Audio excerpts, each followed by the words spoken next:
Bueno, mi primera lucha por los derechos fue por derechos laborales. Fui miembro de la ANEP, Sindicato Nacional de Empleados Públicos, porque era funcionario público, y estuve en la junta directiva y fui el presidente.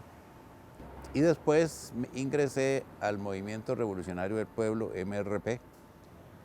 Bueno, el partido se disolvió y cuando se disolvió, de casualidad a mí me tocó presidir, no porque fuera miembro de ninguna directiva del partido, pero me tocó presidirla. Y ahí se acordó, bueno, disolver el partido.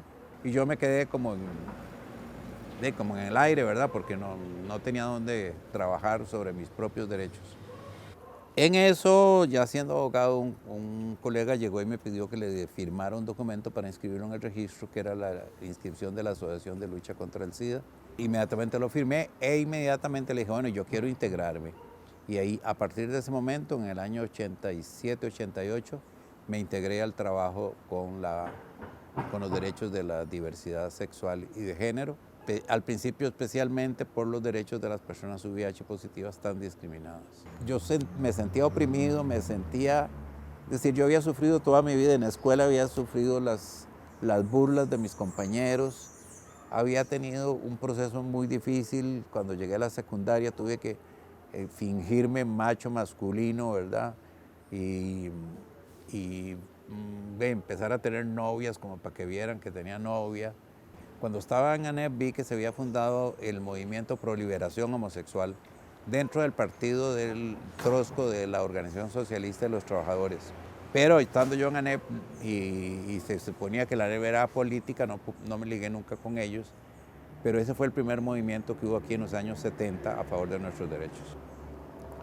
Ya ligado con la Asociación de Lucha contra el SIDA, pues empezamos en la lucha por algunos de los derechos y yo me convertí en lo que en los tribunales de San José decían el abogado de los travestis. Una de las primeras actividades que asumí fue defender a lo que entonces nosotros conocíamos como travestis. Todavía no sabíamos o no entendíamos lo que era la diferencia de género. Un día estaba en los tribunales y vi a una amiga trans bajar en el ascensor y le dije, ¿cómo estás? ¿En qué andas? Y me dice, aquí pagando el derecho del trabajo. Le digo, ¿cómo el derecho del trabajo? Sí, el permiso de trabajo. Le digo, ¿pero por qué? ¿Cómo el permiso de trabajo? Entonces ya me explicó que es que la policía llegaba y cuando se encontraba un disque hombre vestido de mujer, lo acusaba de actos inmorales y entonces le ponían una multa. Y empecé entonces a defenderlas en los tribunales sobre ese tema. Ganamos todos los pleitos, por supuesto, porque vestirse, que alguien se vista con un hombre con ropas de mujer, eso no es un acto inmoral.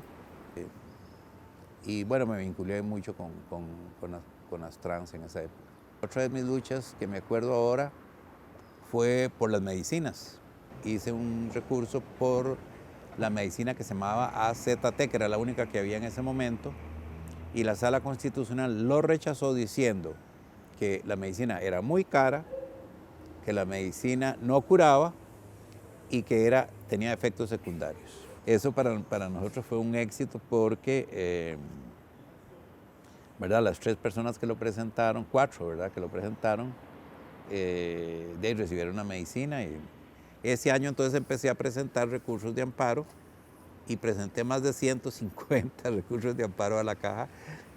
Y luego, pues sí, me he ido integrando a diferentes luchas, dando talleres de sensibilización a empleados, a gente de la diversidad, a gente trans. No se ha avanzado en legislación. Más bien los diputados han sido omisos en dar legislaciones a favor. Por el contrario, la Sala Constitucional hace unos 20, 30 años dijo que el matrimonio entre personas del mismo sexo no era procedente, que sí había que regular las relaciones entre personas del mismo sexo porque había que regular sus derechos. Entonces ya reconoció que teníamos derechos no regulados. Y nos dijo algo muy importante, algo que es muy rescatable y que nos sirvió mucho. Dijo que no podía hacerse un plebiscito contra derechos humanos. O sea, que ya antes había reconocido la urgente necesidad de regularnos y ahora reconoció que era un derecho humano. eso nos dio mucho valor. Pero los diputados como si nunca hubieran oído nada. Vino la vicepresidenta de entonces, doña Ana Elena Chacón, e hizo una consulta ante la Corte Interamericana de Derechos Humanos que dio como resultado que la Corte dijera que los derechos de las parejas del mismo sexo son iguales al derecho del matrimonio. O sea que no hay ninguna diferencia. Tomando lo que ha hecho la Corte, declaró que sí, que se derogaba la prohibición de tener matrimonios del mismo sexo, pero también dio un plazo de 18 meses para que la Asamblea Legislativa adecuara algunas cuestiones legales, cual no hicieron. Pero realmente sí, no hemos tenido ningún respaldo, no hay ninguna ley que nos proteja. Todo ha sido por medio de resoluciones. Las personas trans ahora pueden cambiar sin tener que ir a los tribunales su nombre. El cambio de sexo está en este momento en una discusión, en un proceso en la Sala Constitucional para que las personas trans puedan cambiarse de sexo en la cédula. Lo cual influye mucho porque resulta que por legislación internacional no pueden cambiar el pasaporte le pueden cambiar el nombre, pero no le pueden cambiar el sexo. Y tienen que poner el sexo porque hay una regulación internacional.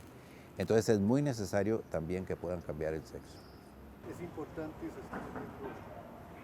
Realmente nuestra sociedad no ha aceptado los cambios que ya se han dado sobre matrimonio y otras ventajas sociales. Pero socialmente el matrimonio, socialmente nuestros derechos todavía no han sido suficientemente aceptados por la sociedad.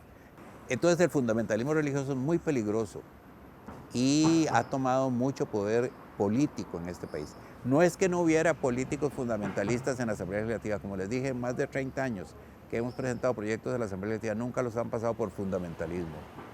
Pero ahora ya hay gente con apellido y nombre y con un partido que los respalda.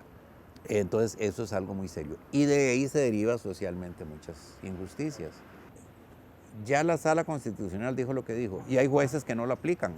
Entonces el fundamentalismo religioso y la falta de conocimiento y solidaridad de muchas personas, incluso de instituciones, nos han arrinconado mucho. Para la revista La Otra Calle, los mejores deseos. Gracias por abrir este espacio de comunicación que es muy importante en nuestro país y gracias por haberme tomado en cuenta.